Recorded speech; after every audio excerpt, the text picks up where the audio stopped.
Ya, selamat pagi, Romo Albertus Purnomo, para suster, Bapak, Ibu yang terkasih dalam Kristus. Selamat bergabung dalam acara Bindoman, Bina Doa dan Firman. Terima kasih semua atas kehadirannya. Dan pada hari ini kita sungguh boleh bersyukur bersama berkumpul. Kita akan mendengarkan firman dan renungan yang dengan tema bertumbuh di Nazaret bersama dengan Romo Albertus Purnomo OFM. Beliau adalah Ketua Lembaga Biblika Indonesia yang berdomisili di Keuskupan Agung Jakarta. Ya, sebelum kita mulai, mari kita dengarkan kata sambutan dari Bu Ervina selaku Ketua Umum Bunda Kudus yang akan menyapa kita semua. Silakan Bu Ervina. Terima kasih Alfon. Shalom untuk semua teman-teman yang berada di layar Zoom ini pada pagi hari ini. Kita kembali bersama-sama dengan Anda semuanya, komunitas Kudus melalui Zoom, sebab Romo tidak sempat datang ke Surabaya ya, karena jadwalnya yang sungguh padat luar biasa. Dan kita berterima kasih untuk Romo Albertus OFM yang telah memberikan waktunya untuk kita semuanya. Saya sapa untuk teman-teman yang masih tetap bersama dengan kita, yaitu Ibu Gwen dari Orlando, dan kemudian tadi ada Ibu Lili dari Florida, dan juga Julie dari Padang, ada juga Pak Yoyo dari Kudus, Pak Rudi dari Jakarta, Ibu Katarina, Ibu Honi dari Jakarta, Ibu Gue dari Pennsylvania, semuanya bersama-sama dengan kita ya. Saya juga melihat Ibu Vini yang dari Taiwan yang mungkin saat ini sudah kembali ke Surabaya. Dan untuk semua teman-teman yang masih bergabung dalam komunitas Bunda Kudus ini, dan kita akan mendengarkan firman Tuhan pada pagi hari ini. Sebelumnya kita akan memuji Tuhan bersama-sama. Mari kita mau siapkan hati. Oh, ini ada Pak Rudi juga, saya melihat ya, Ibu Hastuti dan lain-lainnya. Baiklah, kita akan menyiapkan hati kita untuk memuji Tuhan karena hadirat Allah hadir bersama dengan puji-pujian. Tuhan Yesus memberkati Anda semuanya. Baik, selamat berjumpa kembali, Ibu Bapak, Saudara-saudari yang dikasihi Tuhan. Mari sebelum kita mengawali acara ini, kita mau minta Tuhan hadir melalui kasih-Nya, karena kasih dari surga.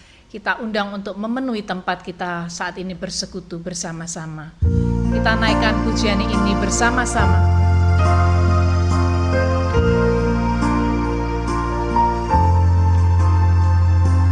Kasih dari surga memenuhi tempat ini.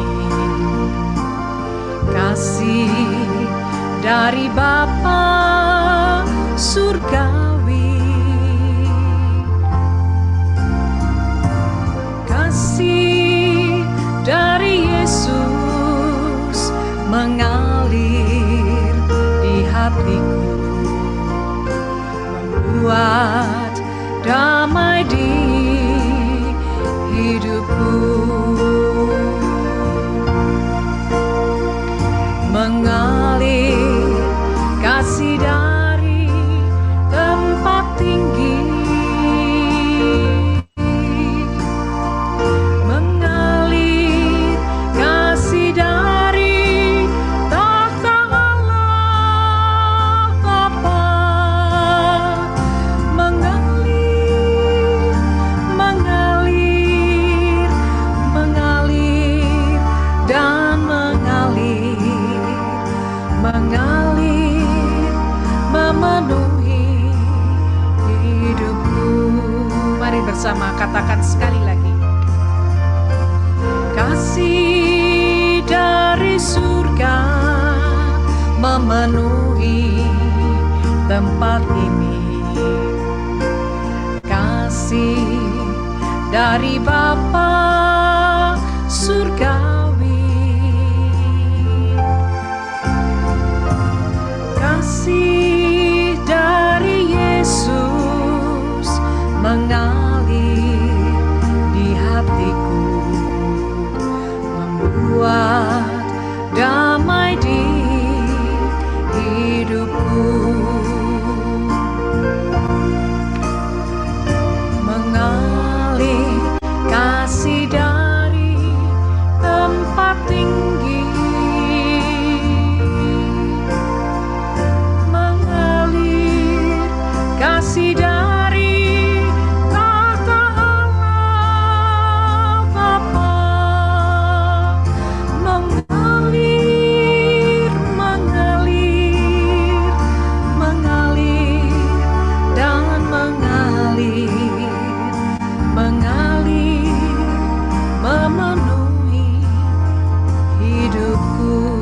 mengalir memenuhi hidupku.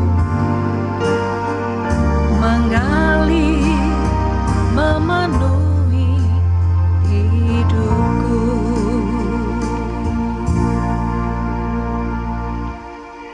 Mari kita awali pertemuan pada hari ini dengan tanda kemenangan di dalam nama Bapa dan Putra dan Roh Kudus. Amin. Tuhan, kami mengucap syukur kepadamu karena pada kesempatan ini Tuhan, Engkau mengizinkan kami untuk bersekutu kembali bersama. Kami percaya Tuhan, saat ini Engkau juga hadir bersama-sama dengan kami. Dan pada saat kami menaikkan syukur dan pujian kami, Tuhan, Engkau meliputi dan melawati setiap dari kami. Terimalah Tuhan, pujian syukur kami ini.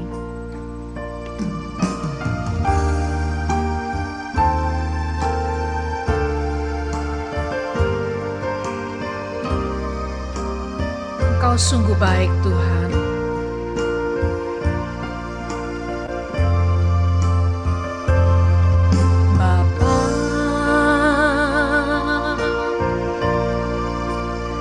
Engkau sungguh baik, kasih-Mu melimpah di hidupku.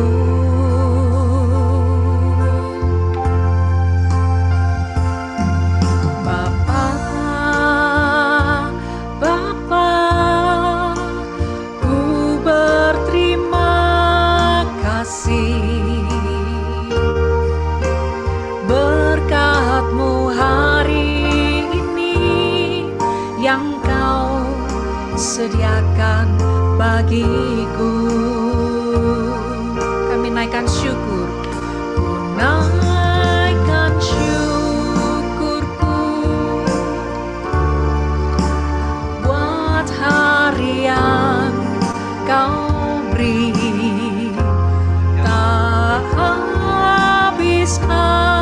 Habisnya kasih dan rahmat-Mu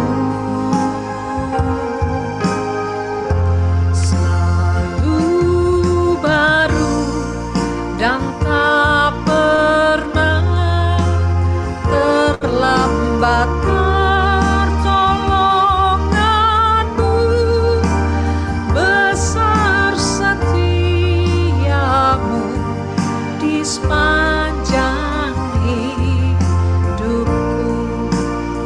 Saat ini kami mau menyadari bahwa Engkau sungguh baik Tuhan. Bapa, Engkau sungguh baik,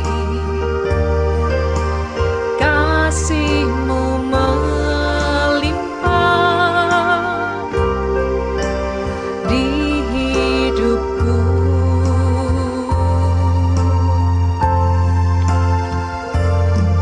Bapa,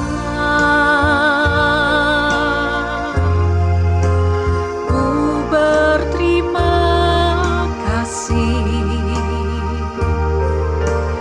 berkat-Mu hari ini yang Kau sediakan bagiku.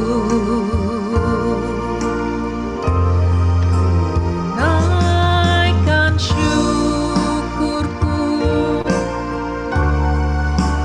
buat hari yang Kau beri. Tak habis-habisnya kasih dan rahmat-Mu.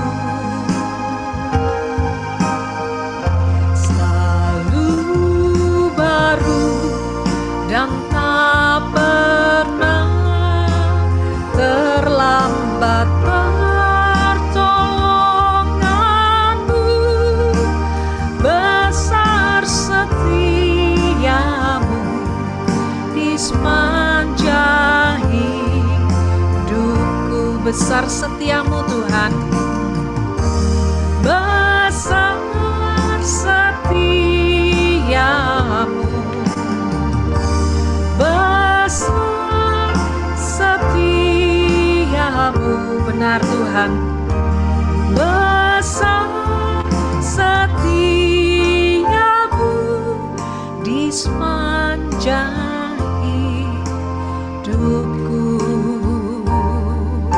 Kami bersyukur Tuhan, Engkau sungguh baik, Engkau teramat baik dalam hidup kami. Terima kasih Tuhan, sekali lagi kami aturkan kepadamu. Terima kasih Tuhan. Dan saat ini kami rindu lebih dalam lagi Tuhan. Kami rindu untuk menyenangkan hati-Mu. Ajar kami untuk mengenal-Mu lebih dalam lagi. Layakkan kami untuk memuji dan menyembah-Mu. Terima kasih Tuhan. Bapakku rindu menyenangkan-Mu, bawaku lebih dalam untuk mengenal-Mu. Bapakku pintar, layakkan aku, bawaku untuk menyembah-Mu di balik tirai suci, bertemu muka dengan muka, tenggelam di dalam kasih-Mu Bapa. Oh Tuhan, ku rindukan selalu diam dalam bait-Mu. Sekali lagi kita mau nyatakan kerinduan hati kita. Kita mau menyenangkan hati Tuhan dan belajar mengenalnya lebih dalam lagi.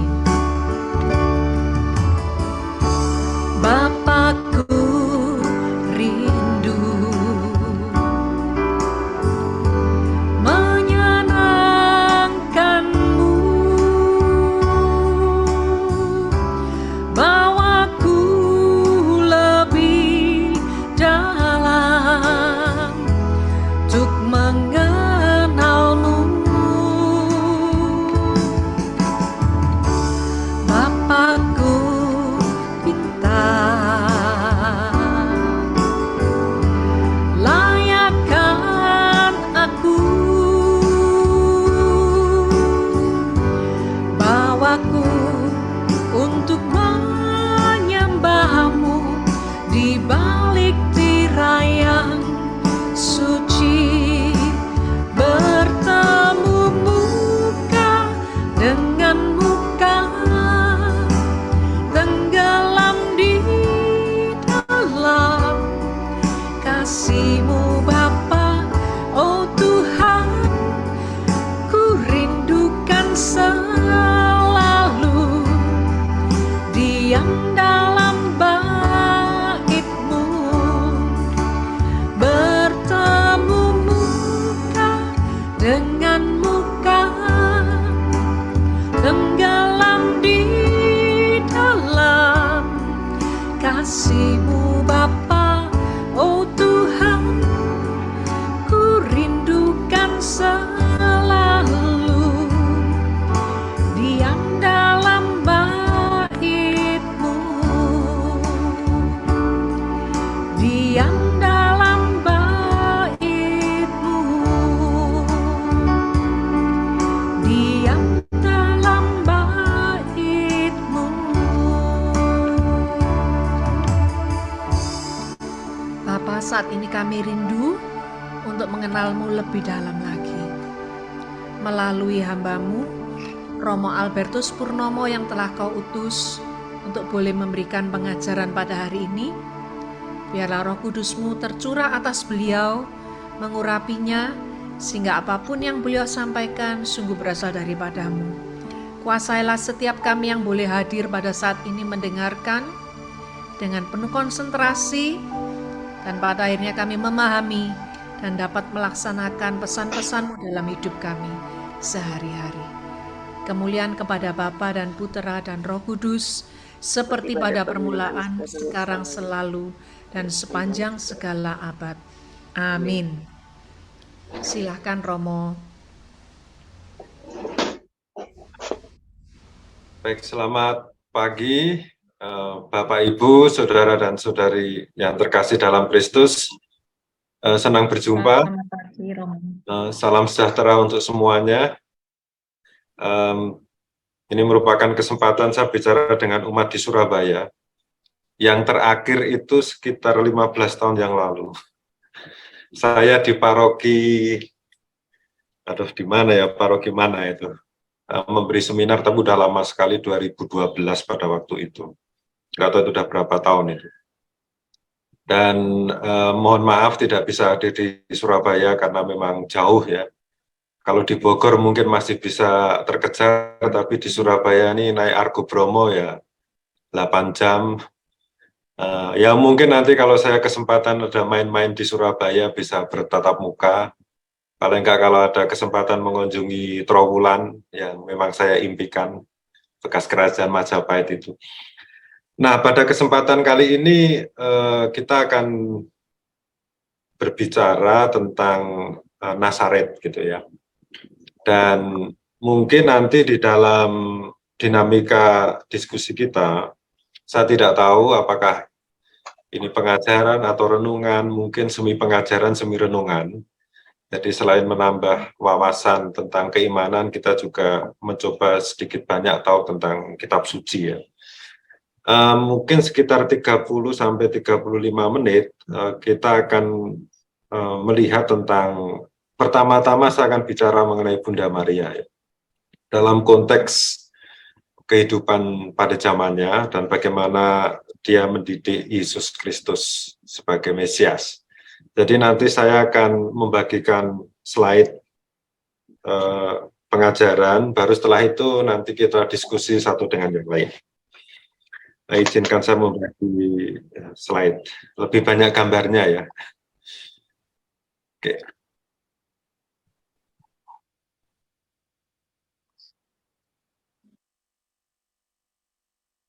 Jadi tema kita yang ditawarkan oleh panitia atau pengurus komunitas ini adalah bertumbuh di Nazaret. Nah, kalau bicara mengenai Nazaret,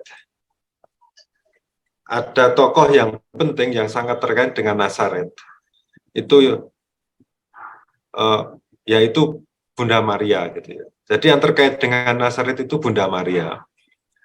Yusuf terkait dengan Bethlehem, Yesus terkait dengan Bethlehem, tetapi Maria itu sangat terkait dengan Nazaret. Dan apa yang ingin saya tampilkan atau mungkin diskusikan pada kesempatan siang hari ini, saya akan mengajak untuk kita melihat bagaimana iman itu bertumbuh dalam kesederhanaan. Karena Nazaret bagaimanapun juga, jika dikaitkan dengan Maria, Yesus dan juga Yusuf atau keluarga kudus itu sangat identik dengan apa yang disebut dengan kesederhanaan. Nah, kalau kita membaca di dalam Injil, kota Nazaret itu ditemukan di dalam Injil Lukas. Atau istilah kota Nazaret itu ditemukan di dalam Injil Lukas. Di dalam Injil-Injil yang lain mungkin disinggung, tapi tidak terlalu eksplisit, tidak terlalu kentara, seperti halnya di dalam Injil Lukas. Dan kalau saya melihat di dalam Injil Lukas, maka Nazaret itu menjadi tempat di mana ada dua hal penting yang baik untuk kita cermati. Yang pertama adalah peristiwa yang sangat terkenal, yaitu Malaikat Gabriel mengunjungi Maria di kota Nazaret dan memberitahukan tentang kelahiran Yesus. Dan ini yang kemudian kita rayakan sebagai hari raya kabar sukacita, tanggal 25 Maret gitu ya. Selain itu, apa yang terjadi di Nazaret itu adalah bahwa Yesus dibesarkan di Nazaret. Jadi Nazaret itu kita harus tahu bahwa bukan kota besar seperti hanya sekarang ini. Kalau saudara dan saudari pergi ke Tanah Suci dan berkunjung di Nazaret, pasti akan menemukan kota Nazaret itu begitu ramai ya. Tetapi 2000 tahun yang lalu, Nazaret itu desa yang sangat kecil gitu. Bahkan tidak diperhitungkan oleh pemerintah pusat pada waktu itu, yaitu kota Romawi atau kota Roma atau pemerintah di Yerusalem, sama sekali tidak ada nama. Akan tetapi kita harus menyadari bahwa keselamatan itu muncul dari Nazaret. Seorang juru selamat muncul dari Nazaret, seorang perempuan yang menjadi teladan bagi umat Katolik khususnya dan mungkin juga umat Katolik Ortodoks itu juga muncul di kota kecil ini. Nah, di sini saya juga melihat salah satu yang bisa kita refleksikan atau kita renungkan bahwa cara kerja Allah itu di luar dugaan. Dari tempat yang sederhana muncullah sesuatu hal yang besar. Dari Nazaret, desa yang tidak diperhitungkan, yang jumlahnya kira-kira pada waktu itu antara 1000 sampai 1500 orang saja, di situ muncul tokoh yang atau dibesarkan, tempat dibesarkan tokoh yang sangat mempengaruhi kehidupan iman kita, terutama mereka yang beragama Kristiani. Nah, nanti kita akan melihat dua hal ini. Nah, kalau kita melihat kisah yang pertama, apa yang terjadi di Nazaret, yaitu tentang kisah pemberitahuan kelahiran Yesus. Saudara dan saudari pasti sudah familiar dengan cerita ini, karena kisah ini seringkali dibacakan di dalam Misa Kudus ya. Kalau membuka kitab suci bisa dilihat di Lukas bab 1 ayat 26 sampai 38.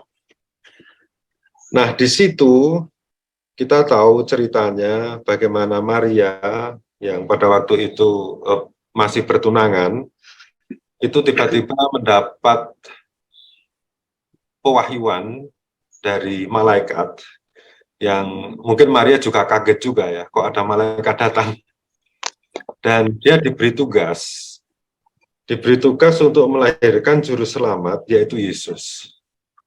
Dan setelah diskusi panjang, kemungkinan besar ya, dengan malaikat, dengan berbagai macam kesulitan yang mungkin dia akan alami kalau dia mengandung putra Allah ini, akhirnya Maria itu mengatakan salah satu quote yang terkenal atau kutipan yang terkenal, yaitu aku ini hamba Tuhan, jadilah padaku menurut perkataanmu itu. Nah, di sini Maria menyamakan diri sebagai hamba Tuhan. Kalau di dalam perjanjian lama, yang namanya hamba Tuhan itu adalah raja, kemudian para nabi, terutama para nabi ya, yang memang siap untuk melaksanakan tugas dari Allah. Menjadi hamba Tuhan itu tidak mudah. Karena apa? Karena dia harus mengesampingkan segala macam keinginan, kemudian impian, dan pertama-tama harus menempatkan apa yang menjadi kehendak Tuhan di dalam dirinya. Ini tidak mudah ya. Bahkan kalau kita melihat di dalam kisah-kisah perjanjian lama, banyak nabi-nabi itu sebetulnya tidak mau menjadi nabi. Karena risikonya besar dan tidak menyenangkan untuk menjadi nabi. Karena akan dikritik, kemudian akan tidak disukai. Karena menyuarakan kebenaran itu akan tidak disukai oleh banyak orang. Karena kecenderungan banyak orang itu untuk hidup dalam, ya pokoknya yang menyenangkan, ya, meskipun itu tidak mengikuti jalan Tuhan. Gitu ya. Nah, di sini Maria mengatakan diri, ya aku ini hamba Tuhan, ya aku siap. Dan ini yang terjadi di Nazaret. Kesiapsediaan Maria, tapi lebih tepat kalau disebut kerelaan Maria untuk menjadi hamba Tuhan ini, yang justru sangat penting karena dari situlah lahirlah juru selamat yang kita ikuti, yaitu Yesus Kristus. Ya. Dan satu hal lagi, ketika Maria mengatakan aku ini hamba Tuhan, di sini Maria itu menerima tanggung jawab untuk menjadi ibu. Ya, bapak dan ibu, saudara dan saudari pasti tahulah menjadi ibu itu tidak mudah gitu ya. Menjadi ibu yang sungguh-sungguh ya. Yang pertama melahirkan saja sudah tidak mudah. Apalagi kalau mendidik gitu. Mendidik anak untuk menjadi manusia yang sungguh-sungguh gitu ya. Itu tidak mudah ya. Ya paling tidak pengalaman dari ibu saya ya. Cerita kalau mendidik saya dulu juga tidak mudah. Mendidik adik-adik saya yang perempuan juga tidak mudah gitu ya. Karena ya bagaimana mengarahkan seorang anak yang tidak tahu apa-apa untuk menjadi manusia yang bisa berintegritas, bertanggung jawab, itu tidak mudah. Kebanyakan, ya maaf ya, mungkin kata-kata saya ini keliru, kebanyakan yang sekarang ini ya memasrahkan kepada sekolah gitu loh. Padahal sekolah kan itu hanya memberikan ilmu. Tapi untuk mendidik sebagai manusia itu kan sebetulnya tanggung jawab ibu dan dibantu bapak gitu ya. Mungkin bapak lebih sibuk kerja. Jadi tugas ibu tidak mudah dan Maria tahu tugas untuk menjadi seorang ibu itu tidak mudah. Tapi dia mengatakan, ya udah, aku ini kan hamba Tuhan saja. Jadilah padaku menurut perkataan. Nah, kita lihat juga selain kesiapsediaan Maria, kalau kita melihat bagaimana kehidupan Maria di Nazaret, itu juga sangat mempengaruhi bagaimana dia nanti mendidik Yesus. Jadi memang tidak tertulis di dalam kitab suci, tetapi kalau kita membayangkan kehidupan Maria, satu keutamaan yang dimiliki oleh Maria pada waktu dia di Nazaret, di mana dia juga lahir di Nazaret, para ahli mengatakan demikian. Kalau Yesus kan lahir di Bethlehem, menurut kitab suci. Maria itu lahir di Nazaret. Dan dia mempunyai masa kecil. Dan masa kecilnya tentu saja di Nazaret itu Maria, ya bukan dari kalangan orang pejabat ya. Bukan dari kalangan orang yang kaya raya gitu. Tapi dia seorang perempuan yang memang dididik oleh keluarganya yang dalam tradisi kitab-kitab apokrif Kristen itu oleh bapaknya yaitu Yoakim dan Anna gitu, dididik menjadi perempuan yang tangguh ya. Dan Maria itu cukup setia dalam menjalankan tugas sehari-hari yang sederhana gitu ya. Nah, kalau ditanya di Nazaret itu, Maria itu remajanya itu menjadi apa gitu ya. Jadi Maria itu ya perempuan desa. Dan kita tahu apa yang dilakukan perempuan desa, yaitu pada waktu itu ya, perempuan juga berkebun, bahkan perempuan juga menggembalakan ternak dan kambing. Ini kalau kita lihat di dalam perjanjian lama, banyak perempuan itu juga bekerja seperti halnya seorang laki-laki ya, menggembalakan ternak gitu. Rahel, istrinya Yakub itu kan bertemu dengan Yakub pada waktu dia menggembalakan ternak. Sipora, istri Musa, itu juga bertemu dengan Musa pada waktu dia menggembalakan ternak dan mencari air di sumur. Jadi pada waktu itu, perempuan itu memang tugasnya begitu luar biasa dalam arti dia juga mengurus anak-anak sekaligus bekerja gitu. Saya pernah membayangkan ya, entah ini betul atau salah, bahwa Maria itu selain berkebun, dia juga dalam kehidupan sehari-hari, dulu ya pada waktu dia hidup, dia juga bekerja. Mungkin menjual sayuran di pasar untuk mendapatkan ya uang untuk kehidupan keluarganya. Jadi menjalankan tugas sehari-hari dengan baik. Nah, mungkin gambaran semacam ini agak asing ya bagi kita yang sekarang ini lebih banyak menggambarkan wanita menggambarkan Maria sebagai sosok ratu gitu ya. Sosok ratu dengan mahkota dan pakaian yang indah. Ya memang ini tidak ada salahnya gitu ya. Karena memang karena kegigihannya dia, kesetiaan dia di dalam hidupnya, maka ganjaran atau reward dari Allah, dia diangkat menjadi ratu. Ya, kalau di dalam bahasa orang Nusantara, Maria mengalami moksa gitu ya, kemudian diangkat atau disejajarkan di dalam ya kalangan para suci di surga gitu. Itu nggak apa-apa, tapi kita juga harus melihat bahwa Maria pernah hidup di dunia, dan karena kesetiaan dalam menjalankan tugas itulah dia mendapatkan anugerah ya. Dan tugasnya itu sebetulnya bukan tugas yang, katakanlah bukan tugas yang wah gitu ya, presiden atau ratu, tidak di dunia, tapi seorang perempuan yang sederhana di desa yang menjalankan tugas sebagai ibu yang baik gitu. Nah, ini Maria ini. Dan kalau kita cermati lebih lanjut juga, nah ini ada satu buku ini. Satu buku yang pernah saya baca, itu judulnya Mary, A Flesh and Blood, Biography of the Virgin Mother, karangan seorang jurnalis wanita yang melakukan riset yang cukup mendalam ya, judul bernama Leslie Haselton. Jadi dia itu mendapat atau menyimpulkan bahwa salah satu profesi Maria yang lain itu adalah seorang bidan. Ya, ini mungkin baru didengar mungkin ya. Dia seorang bidan yang membantu orang melahirkan pada waktu remaja.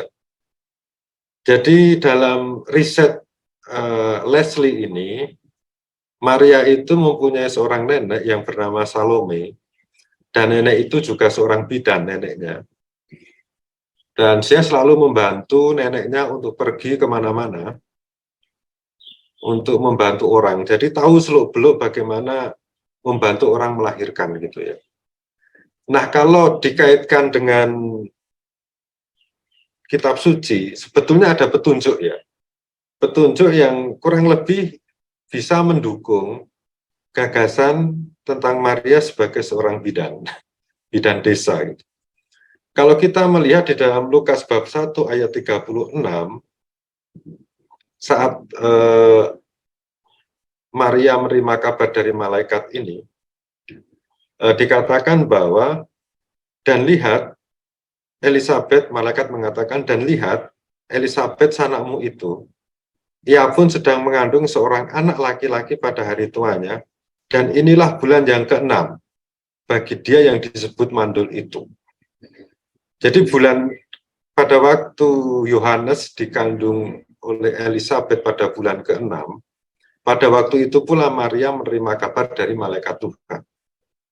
Nah, kemudian setelah mendengar kabar itu, Maria langsung pergi ke Yudea, tempat di mana Elisabet itu, ini ya, tempat di mana Elisabet tinggal gitu ya. Dan di situ kita mendengar cerita ya bagaimana Maria kemudian mengucapkan pujian Maria yang terkenal itu. Dan pada waktu itu diceritakan setelah kelahiran Yohanes Pembaptis, setelah itu dikatakan Maria tinggal kira-kira 3 bulan lamanya bersama dengan Elisabet, lalu pulang ke rumahnya. Pulang ke rumahnya ya. Ya, kita tidak tahu apa yang terjadi, tetapi kalau dihitung bulan ke-6 ditambah 3 bulan, nah, lalu dikatakan di situ, kemudian genaplah bulannya bagi Elisabet untuk bersalin, dan ia pun melahirkan anak laki-laki. Nah, jadi apa yang terjadi di sini? Tampaknya Maria datang ke Yudea itu untuk membantu persalinan Yohanes Pembaptis, dan mungkin ini adalah salah satu profesi dari Maria, seorang bidan. Nah, ini salah satu tafsiran ya. Entah itu betul, entah itu tidak, itu walau alam, hanya Tuhan yang tahu. Tetapi paling tidak kita bisa melihat bahwa Maria memiliki satu profesi yang sangat mulia, yang membantu orang melahirkan, dan itu tidak semua orang itu mampu untuk hal itu. Jadi sampai di sini kita melihat beberapa unsur yang kita temukan dalam diri Maria pada waktu dia di Nazaret, ya. Dia seorang yang sangat setia, kemudian berani menerima tanggung jawab, dan dia membantu banyak orang dengan profesinya itu, dengan pekerjaannya itu. Nah, tampaknya ini pula yang kemudian diajarkan kepada Yesus, ya. Jadi kita tahu bahwa Yesus itu menjadi besar dengan karakter, dengan sikap dan sifat yang baik, itu bukan dari langsung lahir itu punya sesuatu yang mulia itu, tapi tentu ada didikan dari orang tuanya. Dan yang sangat pengaruh itu adalah Maria. Jadi karakter Maria, sikap Maria itu sangat mempengaruhi bagaimana Yesus itu mempengaruhi ya sosok atau pribadi Yesus itu, ya. Jadi kalau Yesus berbelas kasih, Yesus memiliki hati terhadap orang yang sengsara gitu, ya. Itu tentu saja berkat didikan dari Maria dan juga Yusuf, ya. Kalau Yusuf ya menurut saya ya tidak sekuat Maria, ya, karena dalam tradisi Yusuf itu sudah meninggal pada waktu, ya katanya sih pada waktu Yesus ya masih ya umur 20 sampai 30 gitu, ya. Nah, lalu diceritakan juga di dalam Injil Lukas di bab 2 ayat 40 demikian, nih saya kutip. Anak itu bertambah besar dan menjadi kuat, penuh hikmat, dan anugerah Allah ada padanya. Maksudnya Yesus, ya. Dan Yesus makin dewasa dan bertambah hikmat dan makin dikasih oleh Allah dan manusia. Itu di Lukas bab 2 ayat 52. Nah, dua kutipan ini kan menunjukkan bahwa Yesus itu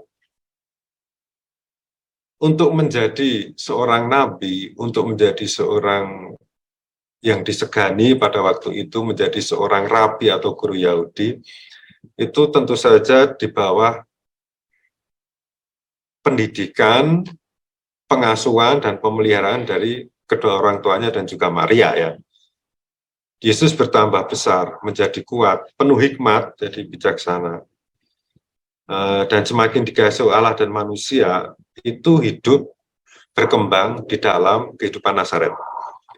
Jadi kalau kita melihat bahwa mungkin 2/3 hidup Yesus itu hidup yang biasa-biasa saja, tapi memiliki makna di hadapan Allah. Anda bisa bayangkan, ya, Yesus itu menurut tradisi meninggal umur 33 tahun atau 34 tahun. Kemudian dia mulai berkarya umur 30 tahun. Berarti 3-4 tahun itu dia fokuskan untuk berkarya di depan publik.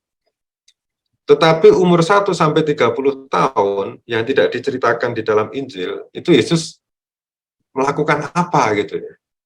Ya tentu saja Yesus hidup di dalam pembinaan dari orang tuanya. Dan juga Yesus mungkin sekitar 20-30 tahun hidup membantu orang tuanya. Juga membantu Maria gitu, ya. Jadi di sini kita melihat bahwa bahkan di dalam hidup yang tersembunyi itu pun Tuhan berkenan, Allah berkenan gitu, ya. Allah berkenan dalam hidup yang tersembunyi asalkan hidup itu memberikan keselamatan dan kebaikan bagi mereka.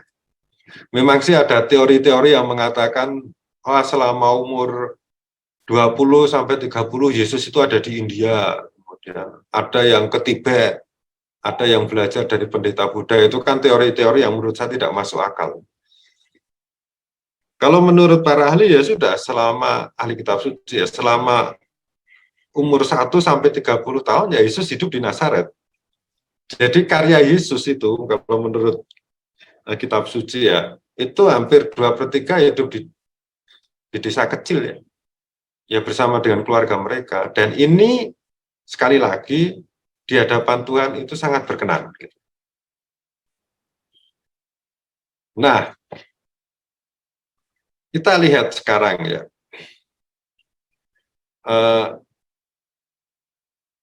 di dalam pendidikan Yesus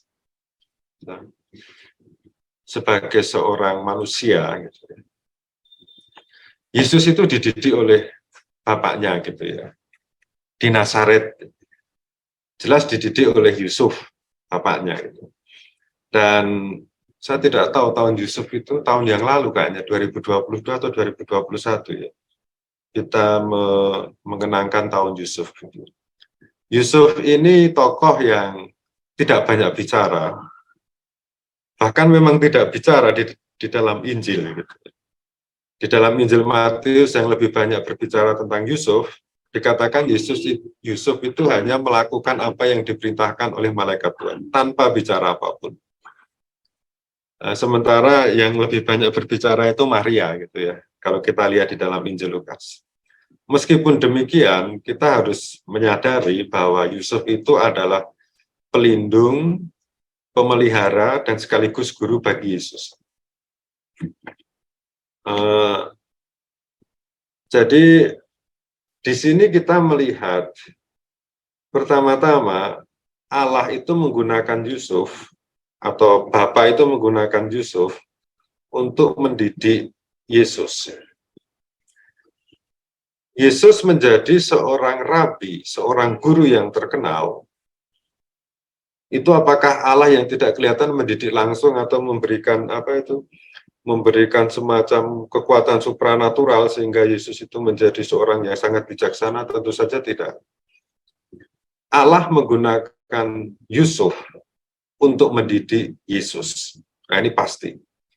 Yesus menjadi seorang guru agama atau rabi Yahudi yang terkenal, itu saya menduga bahwa Yusuf selalu membawa Yesus ke sekolah kampung pada waktu itu, yang dididik untuk membaca Taurat, merenungkan firman Tuhan, dan akhirnya dia tahu banyak hal tentang kitab suci, atau pada waktu itu ya Perjanjian Lama. Dia tahu seperti itu. Jadi Yesus yang kita lihat di dalam Injil itu adalah hasil didikan dari Yusuf, itu pasti. Saya pernah menulis satu artikel tentang pendidikan Yesus pada zaman dulu ya. Jadi Yesus itu masuk sekolah keagamaan lah, Taurat. Ya memang pada waktu itu kan yang ada di kampung ya hanya sekolah yang membaca kitab suci saja, tidak ada sekolah seperti sekarang ini. Yang ada ilmu matematika, ilmu fisika, itu baru-baru belakangan saja. 2000 tahun yang lalu itu ya pendidikan keagamaan itu yang menjadi utama. Karena apa? Karena pendidikan keagamaan itu yang membantu orang untuk bersikap atau membangun karakter yang bagus gitu. Karena kalau kita melihat di dalam kitab suci, ambil contoh kitab Amsal, kitab Yesus bin Sirak, itu kan banyak arahan-arahan bagaimana orang menjadi manusia yang luhur dan berakhlak gitu.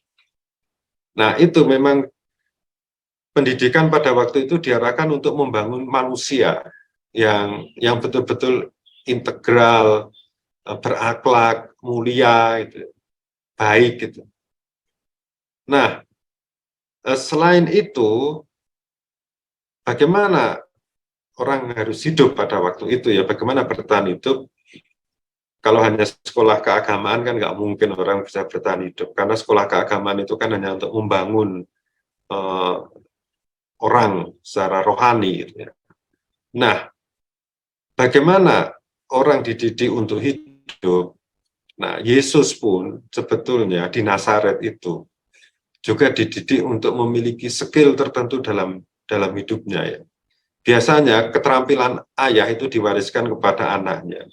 Yusuf sebagai seorang tukang kayu, bukan tukang kayu yang murahan ya. Ya tukang kayu dalam arti yang membuat mebel, kemudian membuat rumah itu. Yusuf itu tahu dan itu diwariskan kepada Yesus. Dan Yesus selama 20-30 tahun itu memang dididik untuk memiliki skill atau keterampilan seperti halnya ayahnya, seorang tukang kayu gitu. Sebetulnya ini hal yang sama juga bisa kita temukan di dalam figur Paulus ya. Jadi Paulus itu kan kita tahunya seorang pewarta ya, pekabar Injil Yesus. kabar tentang Tuhan Yesus di berbagai macam tempat. Tetapi ya jangan salah, dia hidup tidak dari mewartakan itu. Mewartakan pada waktu itu ya tidak mendapat uang, tidak seperti sekarang ini gitu. Ngajar kitab suci dapat duit gitu ya, seperti hanya saya. Tidak. Paulus itu seperti Yesus sejak kecil dididik oleh orang tuanya, kemungkinan besar untuk menjadi seorang yang ahli di dalam perkulitan. Jadi mungkin membuat sandal, kemudian membuat sepatu, membuat kemah dari kulit gitu ya. Jadi dari keterampilan ini, dari keterampilan ini Paulus mendapatkan uang yang kemudian dipakai untuk pergi kemana-mana gitu ya. Samanya dengan Yesus ya. Yesus itu memiliki keterampilan. Jadi jangan dipikir Yesus itu hanya mengajar saja. Ya, memang dia mengajar. Karena dia seorang rabi, tetapi seorang rabi pun harus mempunyai kemampuan untuk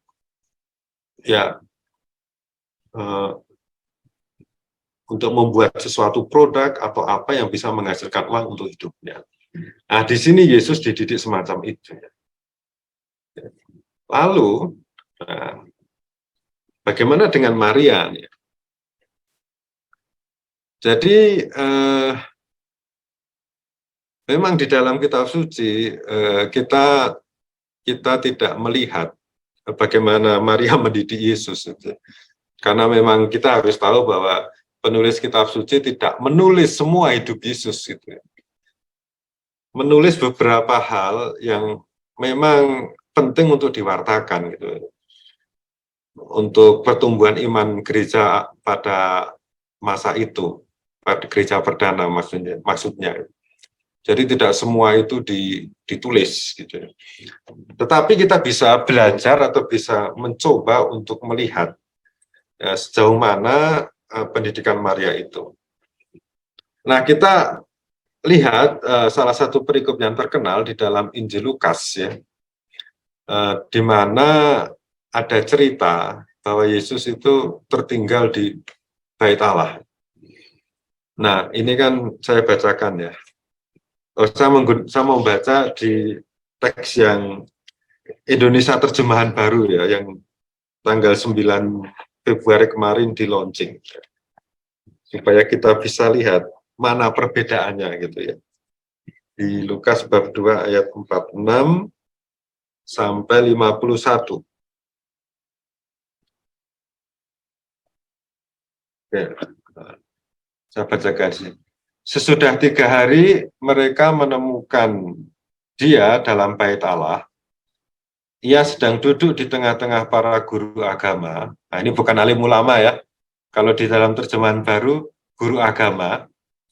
Sambil mendengarkan mereka dan mengajukan pertanyaan-pertanyaan kepada mereka.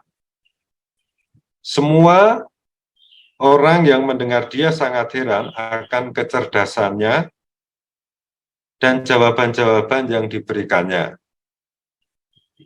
Ketika orang tuanya melihat dia, tercenganglah mereka, lalu kata ibunya, "Nak, mengapa engkau berbuat demikian terhadap kami? Lihat bapakmu," bukan bapakmu ya. Kalau di dalam terjemahan lama ini kan bapakmu itu. Kalau bapakmu itu kan nanti kesannya itu menunjuk kepada Allah Bapa itu. Tapi pakai kata bapakmu. Lihat bapakmu itu Yusuf itu. Dan aku dengan cemas mencari engkau. Jawabnya kepada mereka, "Mengapa kamu mencari aku? Tidakkah kamu tahu aku harus berada di rumah Bapakku?" Nah, ini di rumah Allah ya. Namun mereka tidak mengerti apa yang dikatakannya pada mereka. Lalu ia pulang bersama mereka ke Nazaret. Dan tetap hidup dalam asuhan mereka. Jadi Yesus hidup di dalam asuhan mereka. Ibunya pun menyimpan segala hal itu di dalam hatinya. Bukan semua perkara ya. Kalau di dalam terjemahan baru, dan ibunya menyimpan semua hal itu di dalam hatinya. Nah, ini kita bertanya, ini Yesus mendidiknya, Maria mendidiknya bagaimana? Nah, kita tahu ya, pertama memang sebagai ibu ya jelaslah Maria sangat khawatir dengan anaknya yang hilang, ya masih umur 7 tahun kok. Ini sekitar 12 tahun ya, 12 tahun kok hilang gitu, anak satu-satunya gitu. Jadi dia langsung cari balik gitu. Di sini Maria memang ingin melindungi anaknya, pasti. Namanya juga seorang ibu ya. Tetapi kalau kita lihat bahwa Yesus bisa tertinggal itu kan aneh. Guys. Kok Yesus bisa tertinggal ini? Apa tidak diperhatikan atau apa, tapi kok bisa tertinggal? Ya kita tahu ya, pada waktu itu kan hari raya nih. Hari raya Paskah ya. Yesus berziarah ke Yerusalem yang jaraknya lumayan jauh dari Nazaret, ya, sekitar ya 70 kiloan lah. Ya 100 kilo gitu. Kan banyak orang tuh hilang gitu kan, bingung. Setelah 3 hari dicari kok nggak ketemu, baru kemudian dicari di Bethlehem, loh kok ketemu di sini. Nah, mengapa bisa hilang gitu ya?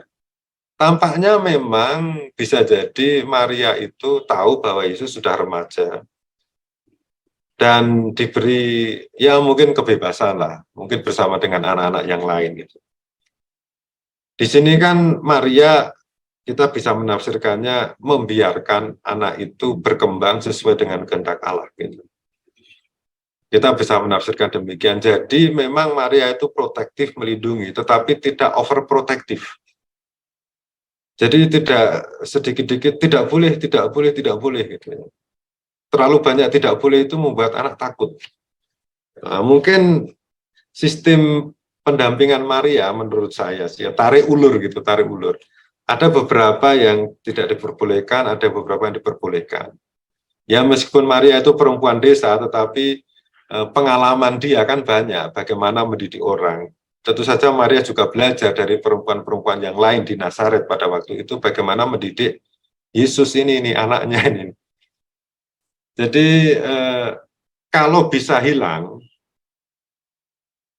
dan ditemukan itu kan berarti Maria tidak overprotektif. Kalau terlalu overprotektif, oh dia pasti akan dipegang terus, itu nggak boleh pergi kemana-mana gitu. Tapi di sini Maria itu tidak overprotektif.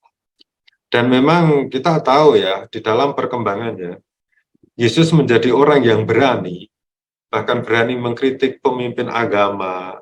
Pada waktu Yesus besar ya, mengkritik pemimpin agama yang hidupnya tidak baik, kemudian berani untuk mengkritik bait Allah, sehingga kita tahu satu kisah di mana Yesus itu menyucikan bait Allah. Mengapa Yesus berani seperti ini? Gitu. Karena memang sejak kecil dididik untuk berani. Dilepaskan tapi tidak terlalu dilepaskan sekali ya. Biarlah berkembang. Ya memang kalau sekarang diterapkan terutama di kota-kota juga ngeri-ngeri juga, soalnya kan banyak penculik-penculik ini loh. Itu ya juga ngeri juga ya. Di satu pihak juga kalau terlalu dilepas itu ya memang kejahatan sekarang ini memang tidak bisa diduga gitu. Tapi terlalu protektif, overprotektif gitu memang nanti membuat anak itu agak takut-takut gitu ya. Nah, saya memang bukan ahli dalam dunia psikologi perkembangan anak, tapi dalam pengalaman saya memang seperti itu. Ya memang, ya kalau boleh sharing ya, dulu memang waktu kecil itu kan setelah sekolah itu kan saya itu hobinya itu cari ikan, gitu. Cari ikan, kemudian ya pokoknya bergaul dengan teman lah. Praktis tidak di rumah karena hanya di sawah, di kebun orang gitu ya, curi-curi jambu dikit gitu. Tapi hidup di dalam kebebasan gitu ya. Meskipun sebelum maghrib itu diberitahu sebelum maghrib pulang, ya sudah pulang. Ya.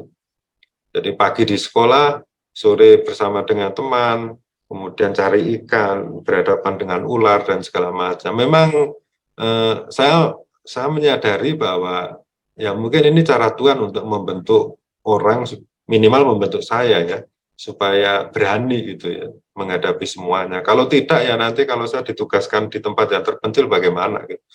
Tapi ya sekali lagi tergantung konteks ya. Nah, Tuhan itu melahirkan seseorang di satu tempat pasti punya maksud juga gitu. Ya cara saya tidak mungkin diterapkan untuk orang-orang kota ya karena tidak mungkin. Tetapi minimal ya anak harus dididik sebaik-baiknya ya. Bukan soal mendapat ilmu banyak, tetapi bagaimana anak itu menjadi manusia yang integral, yang berani. Gitu. Soalnya saya tidak tahu apakah pendapat saya ini betul atau tidak. Saya akui bahwa anak-anak pada zaman sekarang itu, remaja-remaja itu pintar-pintar loh. Mereka itu pintar-pintar ya. Udah SMP sudah bisa bahasa Inggris castis gitu. Tetapi saya agak ragu apakah mental mereka berani atau tidak gitu. Kuat atau tidak. Bahwa cerdas, pintar itu saya akui ya, pintar-pintar sekali. Tetapi punya mental yang kuat bisa atau enggak gitu. Ya. Jadi ini sudah mendekati waktu ya, nanti saya jawab saja. Nah, satu hal yang mungkin baik kita lihat juga bahwa mengapa Yesus itu menjadi, ini kesimpulannya, mengapa Yesus itu bisa menjadi tokoh agama yang sangat terkenal di dunia, yang pengaruhnya sampai sekarang ini. Sekali lagi, peran orang tua itu tidak boleh dikesampingkan. Jadi Yesus menjadi manusia yang beragama, berakhlak, integral itu pertama-tama adalah didikan orang tua. Mungkin Yesus dididik oleh seorang rabi di Nazaret pada waktu itu ya. Tapi siapa yang membawa Yesus ke pendidikan para rabi itu? Kalau sekarang ya siapa yang membawa orang ke gereja? Kan ya orang tua gitu ya.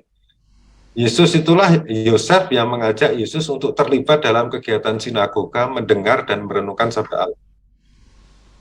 Kemudian bagaimana dengan Maria? Maria juga pasti punya andil di dalam membentuk Yesus sebagai rabi yang terkenal, tokoh yang terkenal pada waktu itu. Ya. Yang mungkin pada waktu kecil Maria mengajarkan Yesus bagaimana berdoa, gitu ya. Terlibat di dalam kehidupan doa keluarga itu bisa terjadi seperti itu. Jadi tanpa Maria, Yesus mungkin tidak akan menjadi apa yang dijanjikan oleh malaikat Tuhan ya, menjadi seorang Mesias. Gitu. Jadi menjadi seorang Mesias itu perlu proses.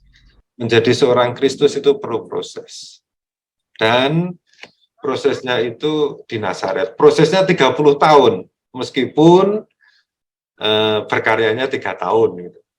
Tapi ya ini, proses yang lama menghasilkan buah yang baik juga. Yaitu Yesus itu. Nah terakhir, apa yang bisa kita pelajari dari sini, itu pertama ya dari Yusuf, Maria, mereka yang hidup di Nazaret ini, ya kita belajar tentang kesetiaan. Kesetiaan untuk menjalankan peran yang diberikan Allah. Yusuf sebagai bapak keluarga, Maria sebagai ibu keluarga. Tanpa kesetiaan mereka juga mungkin tidak ada Yesus yang seperti yang kita imani. Gitu. Tanggung jawab jelas. Pendidikan yang benar. Jadi bukan hanya memasrahkan pendidikan ke institusi tertentu, entah sekolah minggu atau gereja, tapi orang tua nih punya peran penting. Jadi kalau ada anaknya kok tidak baik gitu ya, kok hasilnya seperti ini ya jangan salahkan sekolah, salahkan saya sebagai orang tua bagaimana gitu ya. Saya sebagai nenek misalnya, ini kan banyak yang maaf ya, yang sudah lansia-lansia itu juga saya punya tanggung jawab terhadap cucu saya seperti apa gitu loh. Jadi jangan salahkan guru apa-apa, tapi ya lingkungan terdekatnya seperti apa gitu. Dan yang penting adalah bagaimana mendidik anak itu nantinya supaya dia menjadi orang yang berakhlak, bermoral, kemudian mempunyai tanggung jawab. Ya harus dididik menjadi religius. Religius itu dalam arti bukan sekedar saya mempunyai agama ya. Religius itu berarti mendidik bagaimana orang itu bisa memiliki koneksi hubungan yang dekat dengan Sang Pencipta gitu ya, Allah itu. Bagaimana itu? Sejak kecil itu harus dididik loh. Jangan sampai berpikiran nanti tunggu dewasa saja supaya dia itu memilih. Oh salah gitu. Menurut saya sih sejak kecil harus dididik seperti itu gitu. Bukan dalam arti harus dijejali dengan menghafal doa-doa yang panjang-panjang, tidak gitu, tapi menumbuhkan keyakinan dan ritme doa kepada Sang Pencipta gitu. Kan banyak orang juga nggak tahu berdoa sekarang ini, anak-anak. Mungkin lihat K-pop, drama, oke lah, tapi untuk berdoa kayaknya, ya saya tidak tahu ya, kayaknya juga agak kurang-kurang gitu ya. Dan ini amat bahaya karena apa? Karena kita tahu bahwa hidup ini kan tidak pasti gitu loh. Kadang mengalami suatu penderitaan. Nah, kalau umpamanya mengalami penderitaan itu, mereka lari kemana gitu? Kalau orang yang beriman itu mereka akan lari kepada Tuhan, minimal hatinya itu tenang gitu loh. Minimal hatinya tenang dulu gitu loh. Baru setelah itu kan bisa melewati penderitaan. Jadi menjadi religius sejak awal itu penting. Dan yang terakhir itu ya berkembang dalam kesederhanaan. Ya, memang tadi tidak dibahas secara eksplisit, tapi kita tahu bahwa Yesus itu kan ya mungkin hidupnya tertempa oleh penderitaan, hidup dalam kesederhanaan, itulah yang membuat dia itu kuat.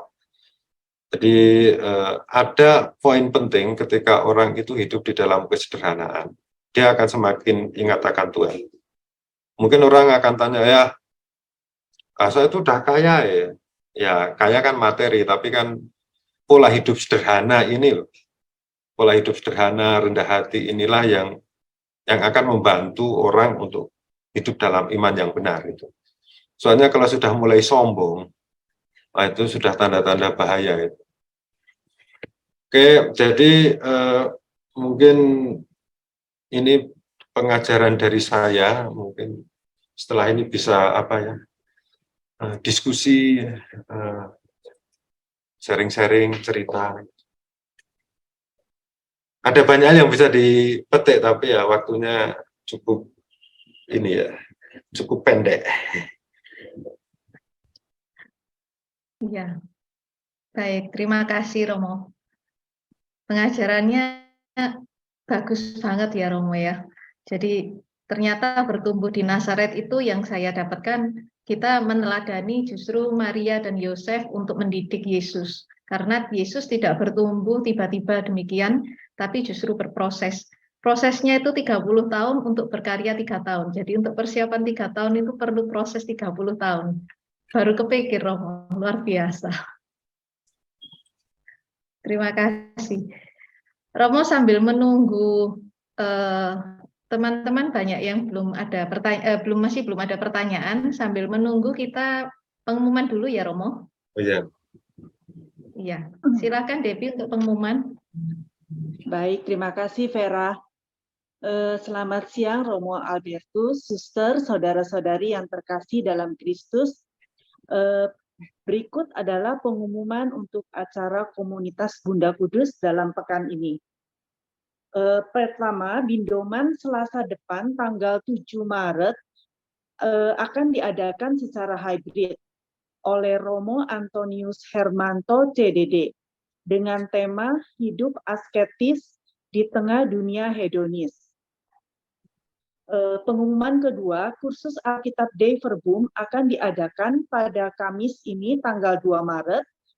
Akan belajar bersama Dr. Paskalis Edwin Inyoman Pasca dengan tema Taurat 3, Ulangan Imamat.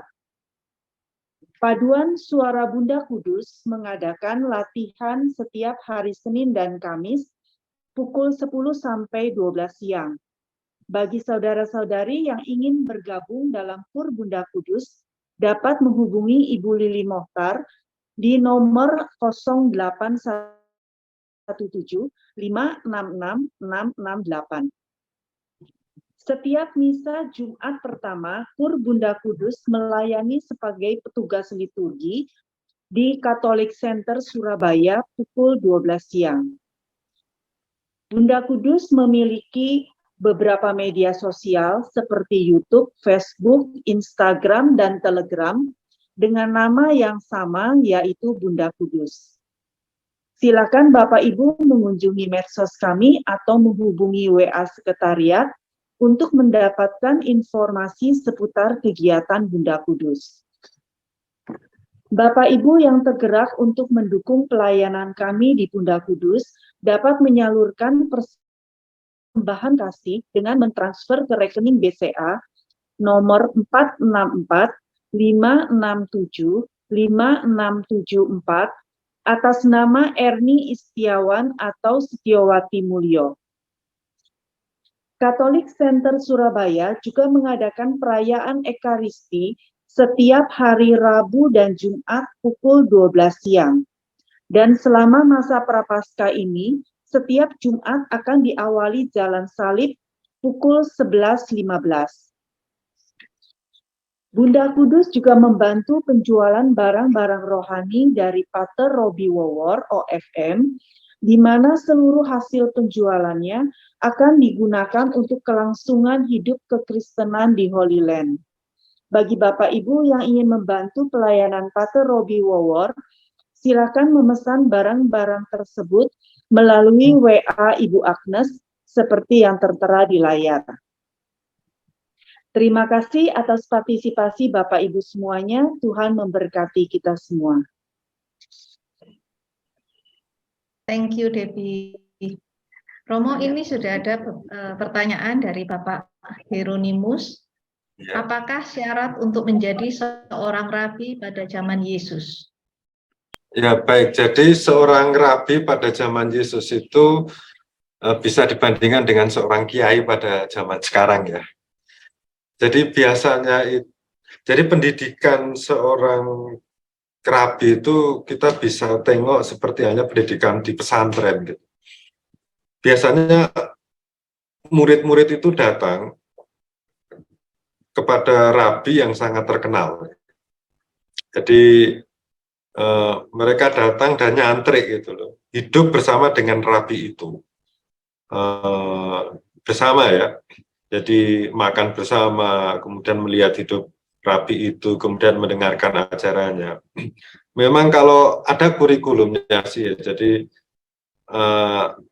anak-anak itu biasanya pada waktu anak-anak itu memang ada kesepakatan di dalam komunitas Yahudi dulu sampai sekarang, dari umur 5 sampai 10 12 tahun gitu ya.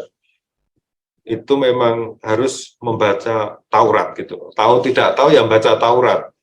Ini mirip dengan di dalam saudara-saudari kita yang Muslim ini ya. Tahu nggak tahu ya baca Al-Quran gitu. Pokoknya ingat gitu. Nah, udah baca, baru nanti di tahap kemudian setelah itu lulus. Kalau lulus ya, baru setelah itu di tahap selanjutnya itu akan lebih spesifik di umur 13 sampai umur 20. Itu ya mulai belajar untuk merenungkan Taurat, menafsirkan Taurat, mendengarkan guru pengajaran dan gimana. Nah, itu kalau sudah lulus, ya sudah, itu menjadi orang Yahudi yang sungguhan. Baru dari situ, mungkin ada beberapa orang yang ingin menjadi rabi. Semakin menyusut ya, orangnya yang menjadi rabi ini, yang ingin menjadi rabi itu dididik secara khusus. Dan akhirnya nanti menjadi rabi atau guru Yahudi itu. Dan ini memang sangat ahli ya, sangat ahli. Dan memang hidupnya dikhususkan untuk menjadi seorang rabi pengajar. Memang sih, kalau kita lihat di dalam kehidupan orang Yahudi sekarang ini, ya memang ada kelompok yang namanya ultra ortodoks ya. Kalau umpamanya pernah pergi ke Tanah Suci kan ada yang pakai pakaian hitam-hitam. Itu memang hidupnya dikhususkan untuk belajar ajaran Musa, Taurat Musa itu ya, nabi-nabi itu ya. Memang sih ada orang Israel yang ateis juga ada. Tetapi pendidikan agama itu menjadi penting bagi mereka. Itulah sebabnya kenapa kok orang Yahudi itu sangat radikal gitu ya, karena memang pendidikannya semacam itu. Sebetulnya ini juga bisa dipraktekkan dalam arti tertentu untuk gereja Katolik ya. Hanya gereja Katolik ini kok terlalu longgar atau gimana gitu ya. Saya juga nggak tahu, mungkin karena terlalu gede gitu. Gereja paling besar di dunia itu gereja Katolik ini loh, sehingga agak longgar ya. Satu paroki kok 20.000 orang gitu. Nah itu gimana mengasuhnya gitu ya umat ini. Ya kalau umpamanya mau strict gitu ya, ya memang harus ada aturan ya. Dari umur segini sampai ini diajar apa, dari umur segini sampai sini diajar apa gitu. Jadi menjadi Katolik yang betul-betul sungguh-sungguh Katolik. Ya. Tapi ya sekali lagi ya, tantangan zaman itu tidak mudah. Hari ini terutama ya, kadang-kadang saya sebagai Ketua Lembaga Biblika Indonesia itu berpikir keras juga ya. Ini anak-anak remaja ini mau diajari dengan cara apa supaya mereka mengenal Yesus Kristus. Untuk generasi tua yang seperti kita ini, katakanlah generasi tua itu, meskipun saya juga tidak terlalu tua juga, ini kan sudah gampang gitu loh untuk memahami kitab suci, sudah ada ritme untuk membaca kitab suci. Anak-anak zaman sekarang ini kan sudah dihunjami berbagai macam informasi, entah TikTok lah, Instagram lah. Jadi semua informasi itu masuk. Dan kitab suci itu menjadi salah satu salah satu kompetitor untuk mereka gitu. Maksudnya bisa nggak ini kitab suci itu menarik bagi mereka gitu. Ini kan nggak gampang loh.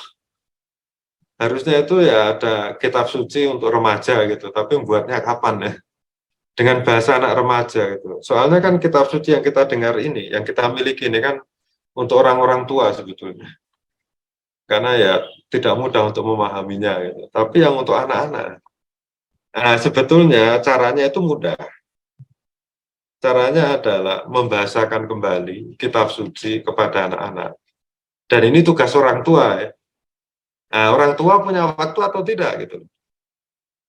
Orang pertama-tama punya waktu untuk mikir enggak? Ya kalau nggak usah mikir lah. Untuk membaca kitab suci atau tidak. Baru kemudian kalau sudah paham, nanti dibahasakan kepada anak-anak, loh ini loh, oh Yesus itu seperti ini gitu. Untuk anak-anak kecil saja nggak apa-apa gitu. Paling enggak Yesus itu menjadi hero, menjadi pahlawan atau idol bagi anak-anak. Nah, soalnya sekarang idolnya anak-anak itu macam-macam ya. BTS juga ada, Blackpink juga ada, gitu. Yang anak-anak gitu ya. Nah ini tidak mudah. Gitu. Sedang diupayakan bagaimana caranya. Tapi ya sekali lagi kembali kepada pertanyaan tadi, ya menjadi rabi itu prosesnya lama. Seperti menjadi imam. Itu kan prosesnya lama, ujung-ujungnya yang jadi cuma 1, 2, 3, 1, 2, 3. Gitu. Yang masuk banyak tapi yang jadi sedikit. Nah, jadi kalau umpamanya aduh yang masuk tahun rohani 20 tapi yang jadi ditabiskan kok 2, 3 gitu. Nah, saya hanya mengatakan anormal itu. Normal nggak usah khawatir gitu. Karena memang sekali lagi dalam proses itu kan akan tersaring tuh. Mana yang sungguh-sungguh, mana yang tidak. Jadi itu dari saya ya. Iya, maaf Romo menyela sebentar sebelum saya membacakan Bapak Filipus. Kalau boleh tahu kenapa ada pembaruan penterjemahan kitab suci ya Romo? Sehingga ada terjemahan baru versi kedua. Oh iya, ini juga saya nggak tahu ini sudah kelihatan. Nah ini ya. Nah ini nanti kitab suci kita yang baru tandanya itu ada gambarnya ini nih. Nah ini. Nah, ada gambarnya itu. Nah, mengapa diterjemahkan? Karena kan terjemahan terakhir itu kan tahun 1974. Dan kita harus tahu bahwa bahasa Indonesia itu berkembang. Lalu ada beberapa kata yang kita sendiri juga tidak tahu loh. Saya sendiri juga beberapa kali tidak tahu ini maksudnya apa. Misalnya ada kata ganja gitu ya. Ganja itu kan artinya tiang gitu loh. Tetapi kan bahasa orang pada zaman sekarang, ganja itu kan artinya narkoba gitu. Untuk anak-anak muda mungkin nggak tahu maksudnya ganja itu apa. Lalu di sini dikatakan ya, seperti yang dalam pertanyaan ini ya, Maria menyimpan semua perkara. Kalau perkara itu kan identik dengan persoalan gitu ya. Atau identik dengan persoalan, lalu problem masalah gitu ya. Padahal kan ini bukan masalah ini. Maka diganti menyimpan semua hal itu di dalam hatinya. Jadi banyak kata-kata yang diubah meskipun itu tidak mengubah maksud ceritanya gitu. Jadi diubah itu untuk membantu orang semakin memahami dan tidak bingung. Karena apa yang menjadi persoalan adalah kadang-kadang orang menafsirkan dari terjemahan yang kurang tepat gitu. Ini kan, dan bahasanya yang tidak sesuai dengan zaman. Jadi bahasa Indonesia berkembang, maka terjemahan pun perlu diperbarui.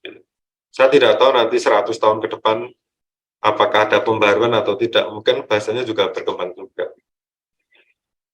Mungkin Maret mulai didistribusikan gitu.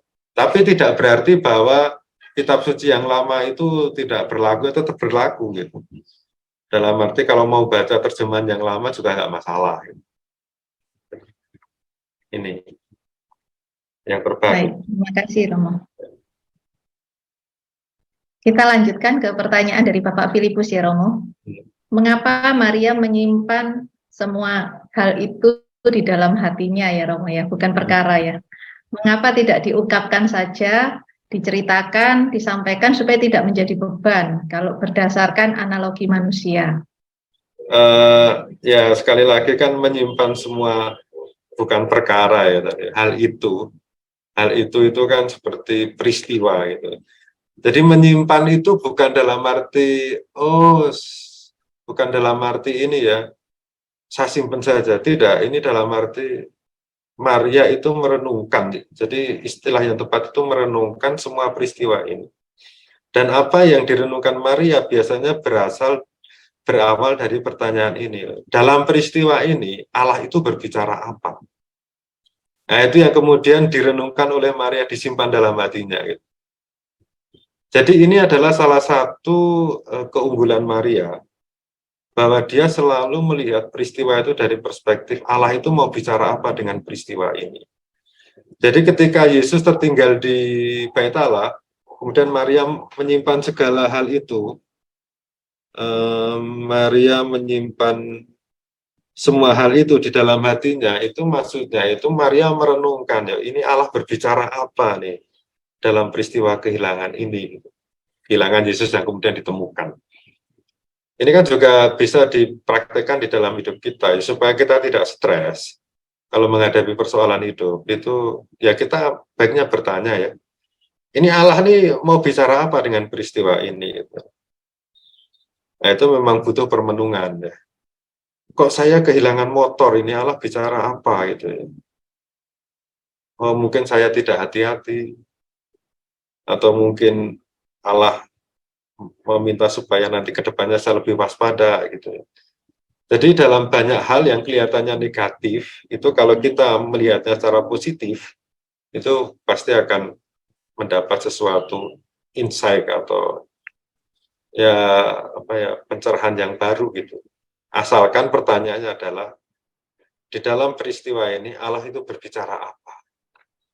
Nah ini mungkin jadi PR juga sih, supaya nanti tidak stres gitu loh kalau kita menghadapi persoalan hidup. Oke. Mungkin kalau zaman sekarang lebih terkenal dengan nama Lectio Divina, itukah Romo ya? Ya, Lectio Divina. Jadi Lectio Divina itu praktek yang baik ya, dalam arti itu praktek membaca kitab suci secara saleh. Kalau praktek membaca kitab suci secara benar ya ikut kursusnya Pak Dr. Edwin itu, Paskalis itu kan. Benar gitu dalam arti mendapat pengetahuan, pencerahan, tapi kan kita harus tahu ya. Kalau kita membaca kitab suci tujuannya apa gitu. Tujuannya pertama-tama adalah supaya kita itu berubah dalam hidup, berubah menjadi baik. Jadi kita perlu pengetahuan supaya membaca kitab secara baik, tapi kalau hanya sekedar tahu saja, tidak membuat kita itu berubah, bertransformasi ya, maaf untuk apa gitu ya. Karena sekali lagi bahwa tujuan dari kita sebagai orang Kristen itu kan pertama-tama untuk, dalam bahasa saya ya, untuk menjadi seperti Kristus gitu. Dan saya juga selalu ingat apa yang dikatakan oleh rektor institut saya dulu di Roma gitu, Institut Biblicum ya. Di dalam satu wawancara dia mengatakan bahwa kekristenan itu bukan agama kitab, kekristenan itu agama pribadi yang bersumber dari seorang pribadi, yaitu Yesus Kristus. Dan semua kitab suci itu kan mengacu kepada sosok ini. Nah, Lalu apa tujuan kita menjadi Kristen? Itu pertama-tama adalah supaya kita bisa menyerupakan diri dengan Kristus. Dan kalau orang sudah sampai pada keserupaan dengan Kristus, itu pada waktu itulah dia mencapai keselamatan, kebahagiaan. Kalau ditanya bagaimana caranya, ya mudah.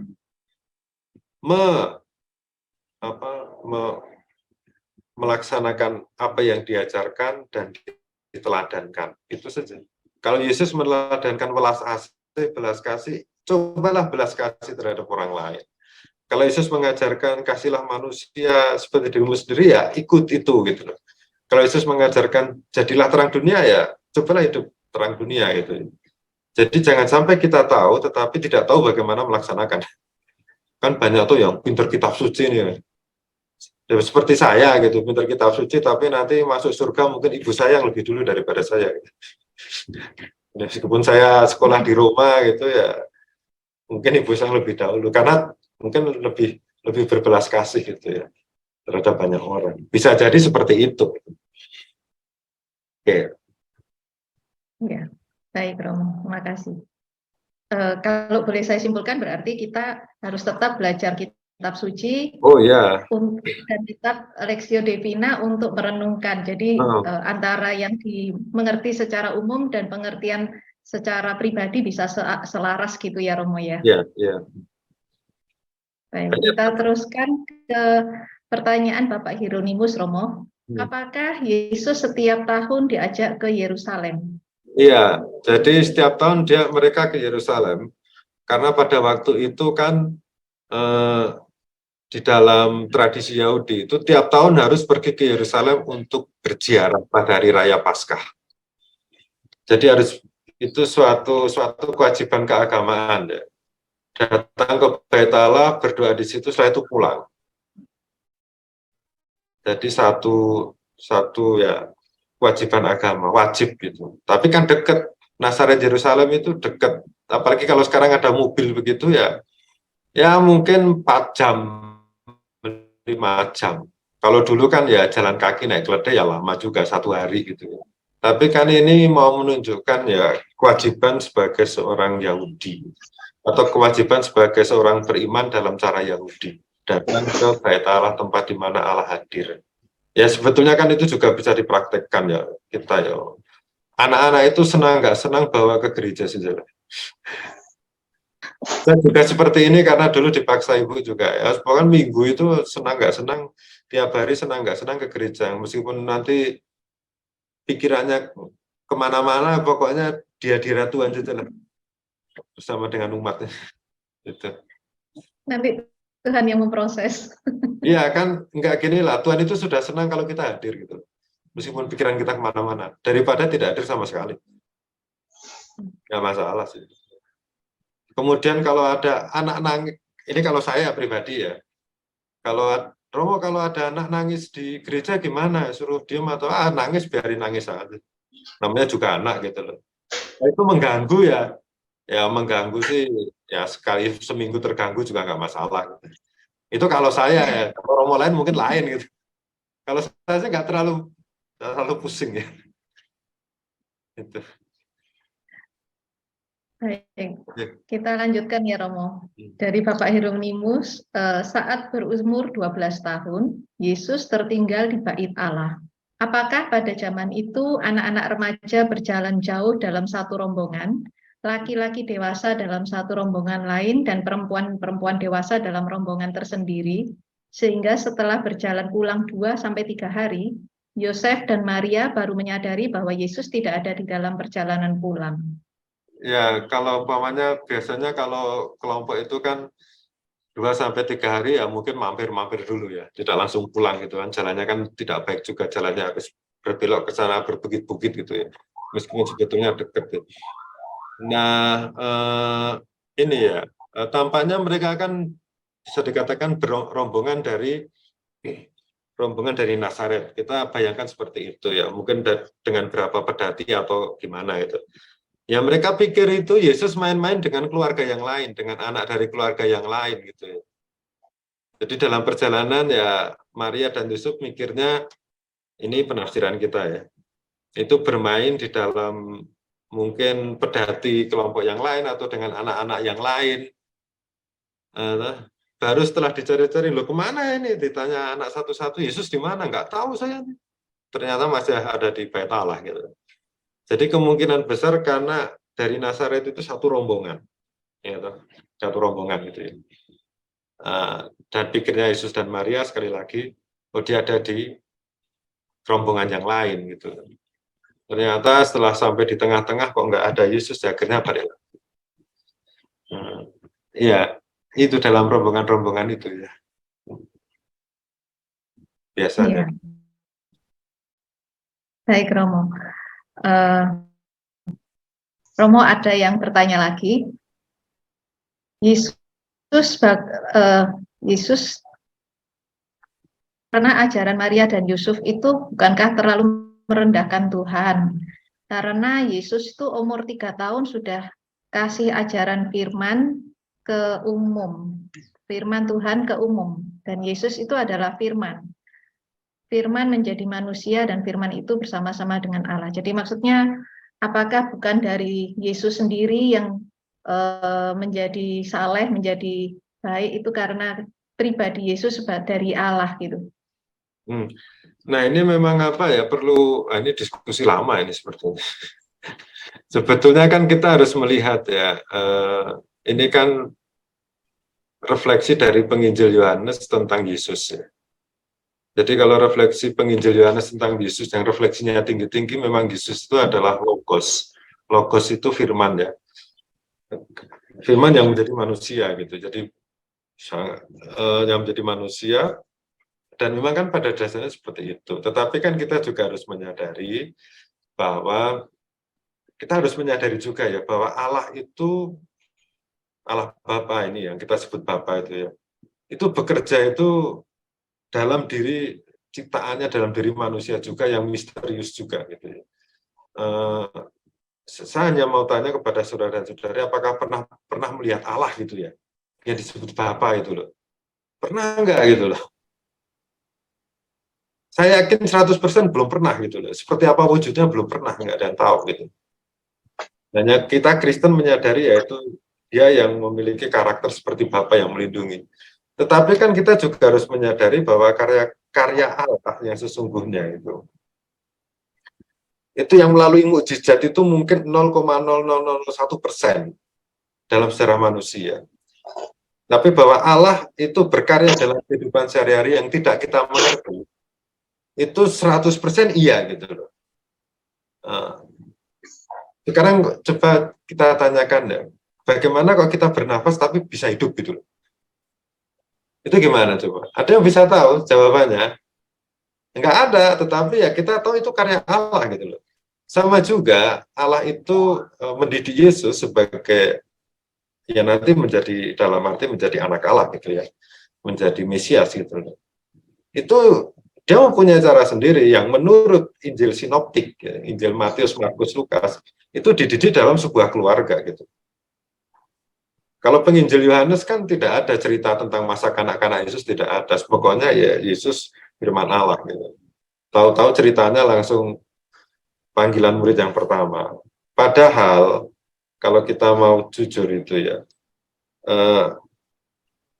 peran masa kanak-kanak Yesus sekaligus masa remaja Yesus itu penting untuk pendidikan. Karena di situ tadi dikatakan semakin dikasih Allah dan dikasih manusia. Jadi Yesus makin dewasa, bertambah hikmatnya, dan makin dikasih oleh Allah dan manusia selama ya kurang lebih 30 tahun hidup di Nazaret itu. Jadi menurut saya sih Allah yang tidak kelihatan itu menggunakan sarananya yaitu orang tuanya untuk mendidik Yesus. Saya tidak tahu apakah ini bisa menjawab atau tidak, tapi menurut keyakinan saya itu secara pribadi ya, saya hanya belajar untuk bisa menyadari kehadiran Allah, karya Allah dalam hal-hal yang sederhana gitu aja. Itu saja. Termasuk saya menyadari karya Allah dalam diri saya lewat pendidikan orang tua saya dulu waktu saya kecil gitu. Meskipun sering ya dipukul-pukul kecil-kecil gitu karena bandel ya, itu mungkin cara Allah juga gitu. Siapa tahu gitu. Mungkin guru saya di SD itu kalau saya bandel itu selalu melempar apa itu, melempar penghapus ini ya, set, untuk bisa menghindar gitu. Ya nggak apa-apa gitu. Mungkin itu adalah cara Allah yang mungkin terkadang kasar gitu ya. Wah ini kalau zaman sekarang mungkin sudah dibawa ke kantor polisi gitu gurunya gitu. Tapi pada waktu itu ya, biasa-biasa aja, kami ya senang-senang aja. Dan untuk mendidik supaya ya kalau membuat kesalahan itu ada konsekuensi sakit gitu ya, mungkin dihukum atau apa gitu. Ya ini gitu loh. Saya sih prinsipnya seperti itu ya. Mungkin kalau diskusi tentang Injil Yohanes itu bisa kita jawab, ada jawabannya gitu ya. Tapi ya lain waktu saja ya. Lain waktu saja. Ya. Baik, terima kasih Romo. Sepertinya sudah tidak ada yang tanya lagi nih Romo. Ya, sepertinya. Iya, Romo, bolehkah minta satu lagi pesan-pesan untuk kami semua, bagaimana kami harus menjadi orang tua yang baik untuk bertumbuh di Nazaret, gitu Romo, secara singkat mungkin. Ya, baik. Jadi saya bukan ahli keluarga seperti Romo-Romo MSF itu kan ahli keluarga. Tapi saya belajar dari pengalaman hidup berkeluarga ya, dari bapak ibu saya yang mendidik saya dengan baik. Gitu. Jadi pertama-tama kita harus menyadari bahwa anak adalah tanggung jawab kita. Nah, senang atau tidak senang itu adalah tanggung jawab kita. Ya. Dan tugas utama itu adalah mendidik, bukan dalam arti memberi ilmu. Kalau memberi ilmu itu tugasnya sekolah. Tapi kalau mendidik, memelihara, membentuk manusia adalah tugasnya kita sebagai ya, orang tua gitu ya. Ya mungkin di sini sudah ada yang sepuh-sepuh gitu ya, mungkin juga bisa beritahu kepada anak-anaknya yang punya anak gitu ya, untuk mendidik cucu dengan baik gitu ya. Karena apa ya, kalau kita lengah saja gitu, yang kasihan nanti anaknya bukan kita. Mungkin kitanya sudah meninggal gitu, tapi anaknya kan masih harus berjuang. Jadi sungguh-sungguh dididik itu. Yesus sudah memberi teladan, kehidupan Yesus sudah memberi teladan. Yesus menjadi orang yang seperti itu, menjadi manusia anak Allah itu seperti itu karena orang tua. Dan jangan lupa, orang tua juga harus berdoa seperti Yesus dan Maria ya, terus berdoa kepada Tuhan. Itu dari saya. Baik, terima kasih Romo. Jadi sebagai orang tua kami harus mendidik dan mendoakan ya Romo, berusaha dan berdoa. Makasih banyak Romo untuk sharing renungan hari ini, dan kita tutup Bindoman hari ini. Mohon doa penutup dari Romo, juga berkat penutup ya Romo ya. Nanti kita lanjutkan dengan pujian penutup dari Cik Kris. Baik, kita berdoa dalam nama Bapa dan Putra dan Roh Kudus. Amin. Allah Bapa di surga, kami bersyukur kepadamu atas segala rahmat, berkat, dan waktu yang Kau berikan kepada kami, sehingga kami telah mampu untuk mempelajari kehidupan keluarga Putramu Yesus Kristus di Nazaret. Semoga teladan, ajaran, dan juga kesaksian-kesaksian hidup keluarga kudus dari Nazaret menjadi inspirasi bagi kami untuk mendidik generasi muda kami, juga anak-anak kami yang nantinya diharapkan menjadi anak-anak Allah yang baik. Kami mohonkan ini dengan pengantaran Kristus Tuhan kami. Amin. Tuhan bersamamu dan bersama Roh. Semoga Allah yang Maha Kuasa memberkati saudara sekalian, Bapa dan Putra dan Roh Kudus. Amin. Thank you, Terima kasih, Romo. Romo. Terima kasih, Romo. Terima kasih Tutup Romo. dengan satu pujian. Terima kasih, Romo.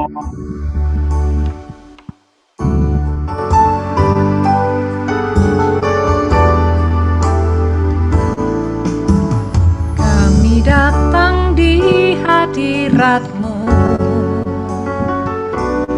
dalam satu kasih dengan bersehati, berganti setia sampai akhir, mengasihimu Yesus. Bersama keluargaku melayani Tuhan, bersatu selamanya mengasihi Engkau. Tiada yang dapat melebihi kasih-Mu ya Tuhan. Bagi kami Engkau segalanya. Bersama keluargaku, bersama keluargaku melayani Tuhan, bersatu selamanya mengasihi Engkau. Tiada yang dapat melebihi kasih-Mu ya Tuhan. Bagi kami Engkau segalanya. Bagi kami Engkau segalanya.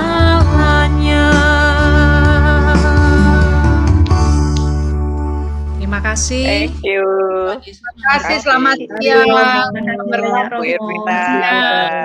Terima kasih. Terima kasih Bapak Ibu semuanya. Tuhan berkati. Sampai jumpa. Terima kasih. Selasa Terima kasih, di Romo. Surabaya. Terima kasih. Bye.